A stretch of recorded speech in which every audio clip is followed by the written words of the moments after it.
14절부터 16절의 말씀입니다.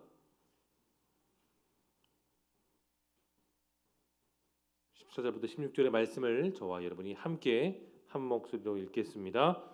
모든 사람과 더불어 화평함과 거룩함을 따르라. 이것이 없이는 아무도 주를 보지 못하리라. 너희는 하나님의 은혜에 이르지 못하는 자가 없도록 하고 또 쓴뿌리가 나서 괴롭게 하여 많은 사람이 이로 말미암아 더럽게 되지 않게 하며 음행하는 자와 혹 한 그릇 음식을 위하여 장자의 명분을 판 내세와 같이 망령된 자가 없도록 살피라. 아멘. 오늘 본문 전체적인 내용을 보면 히브리 기자는 성도들이 이룰 것을 그리고 그 이름을 계속해서 유지하며 살 것을 강조하고 있습니다. 그 이루어야 될 것은 무엇이냐? 성도 간에 서로 화평하고 거룩함을 이루는 것이죠. 그런데 중요한 것은 서로 주님 안에서 성령에 맺는 줄로 하나 되게 하신 것을 지속적으로 끈기 있게 힘써 지킬 것을 강조하고 있습니다.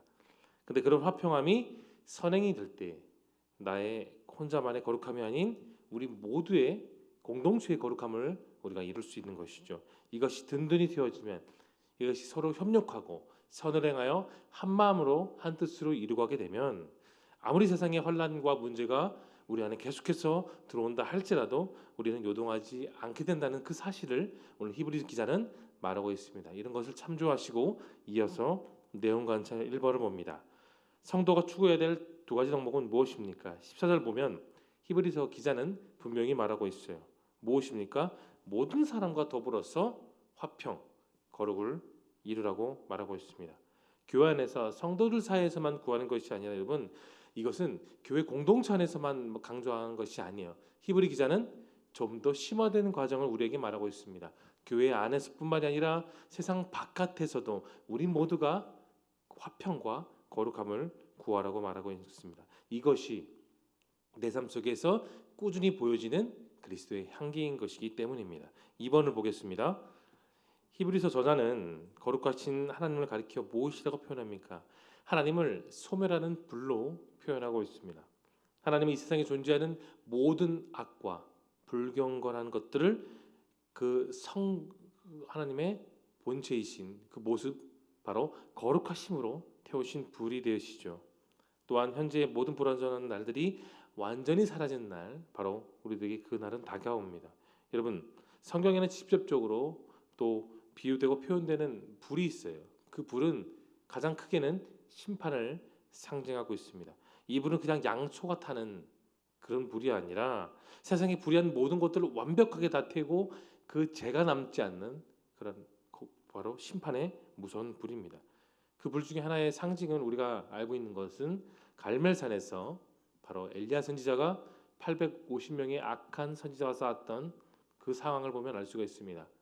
그 악한 이들은 아무리 자신의 몸에 자해를 하고 피를 내도 그들의 상징하고 있던 그들의 그 신들은 아무런 반응을 하지 않았습니다. 그러나 엘리야는 도량에 물을 쌓고 또 제단 위에 제물을 내려놓은 뒤에 하나님께 간구했을 때 하나님은 그 순간 불로 임하셔서 제단의 제물과 도량의 모든 물을 다 불태우시고 그 순간에 임재하셨습니다. 그리고 그 불의 권능에 힘입어 엘리야는 850명을 기손 시내가에서 다 처단하게 되었던 것을 우리는 기억합니다. 우리 이어서 3번 연구와 묵상을 보겠습니다. 거룩함이 없이는 하나님의 은혜에 이르지 못하는 이유가 무엇입니까? 로마서 12장 2절은 바로 이 부분을 아주 정확하게 말하고 있습니다. 너희는 이 세대를 본받지 말고 오직 마음을 새롭게 함으로 변화를 받아 하나님의 선하시고 기뻐하시고 온전한 뜻이 무엇인지를 어떻게 하라고 말했죠? 분별하라고 말했습니다. 그냥 알라고 말하는 것이 아니고 기억하라고 말하는 것이 아니라 우리에게 그 사도 바울은 분별하라고 말하고 있어요. 우리가 이 세상에 본받지 않고 주님 안에서 날마다 갱신되어야 됩니다. 개혁되어야 됩니다. 개혁교회는 개혁되어야 되듯이 우리 역시 우리 삶 속에 날마다 개혁이 되어야 되는 것이죠. 그것이 우리 모두를 향한 하나님의 거룩하신 뜻이기 때문입니다. 이 세상을 통해 우리는 마음을 새롭게 하고 변화를 스스로는 할 수가 없습니다. 이러한 변화는 주님 안에서 바로 주님 안에서 가능합니다. 이것이 바로 오늘 본문이 강조하고 있는 여러분 거룩이에요. 우리를 선하게 하시고 기쁨을 더하게 하시는 그분의 온전하신 뜻이 거룩이죠. 바로 그 완벽한 거룩, 완전한 거룩을 예수님이 이루셨습니다. 조금 더 부족함 없이, 약간의 결점 없이 완벽하게 그 십자가 위에서 이루신 그 거룩함을 우리는 믿고 있으며, 우리는 또한 우리 마음속에 동일한 거룩함이 있는 줄로 믿으시기를 소망합니다. 사랑하는 성도 여러분, 참된 거룩함은 우리의 생각, 태도, 마음가짐, 하나님만이 보실 수 있는 우리 마음 가장 깊숙한 부분에서 나타납니다. 그래서 우리의 표정과 우리의 말과 우리의 행동으로 그 거룩함이 온전히 나타나게 되는 것이죠. 이어서 느낀 점을 보겠습니다. 팥죽 한 그릇에 장자의 명분을 포기하고 회개할 기회를 얻지 못한 에서를 보며 여러분 무엇을 느끼십니까? 오늘 보면 16절을 보면 그 에서가 등장하죠. 물론 이삭의 장자이며 늠름하고 기계가 있고 남성다운 모습을 갖고 있는 아들이었습니다. 그러나 에서는 거기까지였습니다. 그는 자신의 인생에 있어서 되돌릴 수 없는 실수를 저지르고 말았죠. 맏아들로서 장자의 명분을 지켰어야 되는데 어떻게 되었습니까? 팥죽 한 그릇에 그는 장자의 명분을 야곱에게 버렸습니다. 여러분, 그래서 그 행동을 오늘 본문에서 뭐라고 표현하고 있나요? 망령된다 합니다. 망령된다는 것은 다시 말해서 경건하지 못한 행동이다. 또 다시 말해 하나님이 원하시지 않는 행동을 했다라는 말로 표현할 수 있습니다. 그 행동은 정말 상징적인 것입니다. 에서는 결국 하나님의 계획을 받아들이지 않았고 그 회개의 기회조차 삼지 못했습니다. 에서의 이야기는 우리가 그냥 흘려버릴 그런 이야기가 아니고 우리 마음에 깊이 새겨야 될 말입니다. 여러분, 실수, 나의 죄가 때로는 공동체를 위협할 수 있고 내 사랑하는 가족들도 위협할 수 있고 내 목숨조차 위협할 수 있는 정말 심각한 문제가 된다는 사실을 이 에서를 통해 다시 한 번 더 경각심을 가질 수 있기를 바랍니다. 여러분, 그와 반대되는 인물이 있습니다. 저는 노아를 들고 싶어요. 산 위에서 세상 사람들이 봤을 때 미친 짓이었습니다. 1, 2년이었습니까? 12년이었나요? 120년, 한 세대를 100년이라 하면 한 세대가 훨씬 넘는 그 120년을 산 위에서 그 8명의 가족들은 묵묵히 배를 지었습니다. 어쩌면 상식에 맞지 않는 그런 행동을 모든 가족들이 산 위에서 했지만 그의 그 행동은 하나님 보시기에 망령되지 않았고 거룩한 하나님의 뜻을 온전히 나타내는 노아의 모든 가족들의 순종의 모습이었습니다. 그는 하나님의 말씀을 붙들었고 명령을 붙들었으며 순종하고 자신의 거룩함과 가족 간의 화평을 이루며 그 일을 온전히 이뤘습니다. 그 결과는 어떻게 되었습니까? 8명의 가족만이, 사람을 기준으로 봤을 땐 8명의 가족만이 방주에서 구원을 받았습니다. 노아는 기회를 얻었고 이루었습니다. 그러나 오늘 본문에서 에서는 그 기회를 완전히 버리고 말았죠. 히브리서 기자는 에서의 그 망령된 행동을 우리가 읽진 않았지만 같은 장 25절에 이렇게 말합니다. 너희는 삼가 말씀하신 일을 거역하지 말라. 땅에서 경고하신 일을 거역한 그들이 피하지 못할거든. 하물며 하늘로부터 경고하신 일을 배말하는 우리일까 보냐. 16절에 망령되이 행동하지 말라는 말은 25절에 거역하지 말라는 말로 여러분 이어집니다. 옛 언약의 결과를 새 언약으로 바꾸신 예수님을 또한 따르라고 말하고 있죠. 구약 시대, 신약 시대, 오늘날 성령의 시대 마찬가지입니다. 예외가 없어요. 아무리 신앙생활하는 크리스찬이라고 할지라도 우리는 늘 그 말씀을 따라 온전히 살아가야 하는 것입니다. 5번 적용을 봅니다. 내가 세상적인 유익에 더 집착해 하나님의 은혜를 저버리는 일이 있다면 언제입니까? 여러분, 우리는 모두 군사입니다.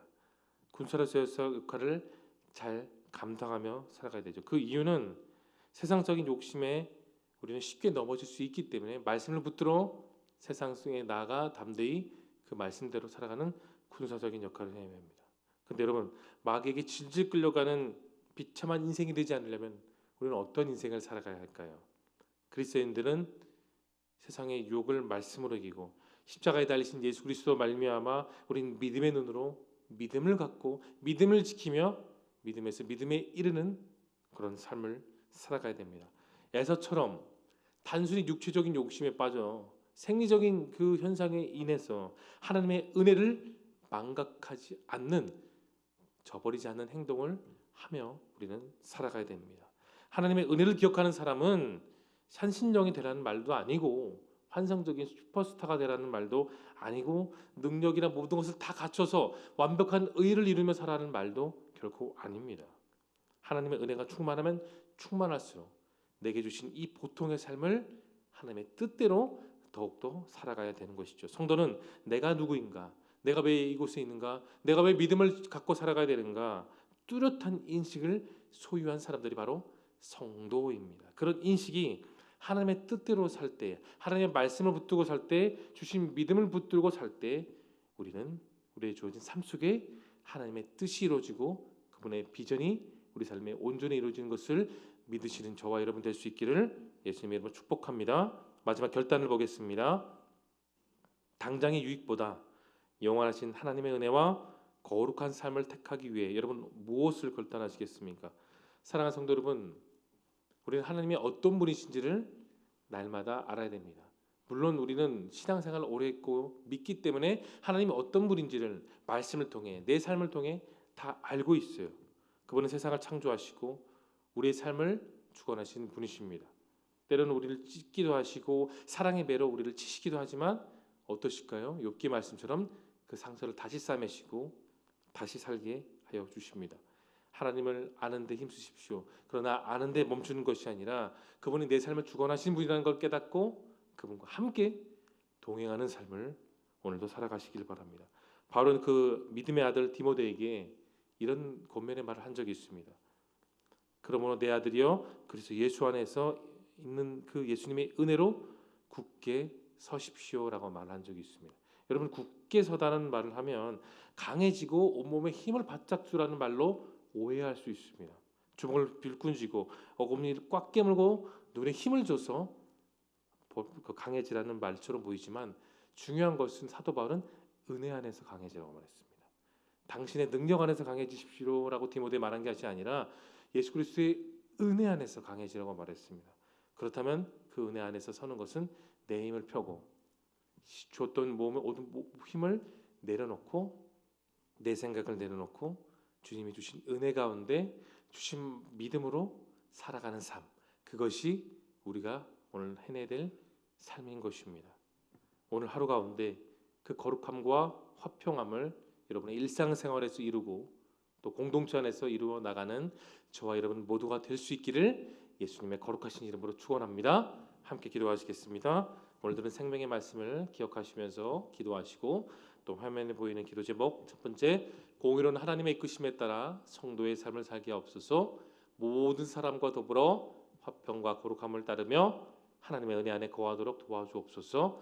담임 목사님을 성령의 능력으로 붙들어 주셔서 날마다 귀한 열매를 많이 맺게 하여 주옵소서. 뿐만 아니라 여러분 마음속에 품고 있는 다양한 기도 제목을 놓고 우리 뜨겁게 주여 한번 외치며 통성으로 기도하며 나가겠습니다. 주여.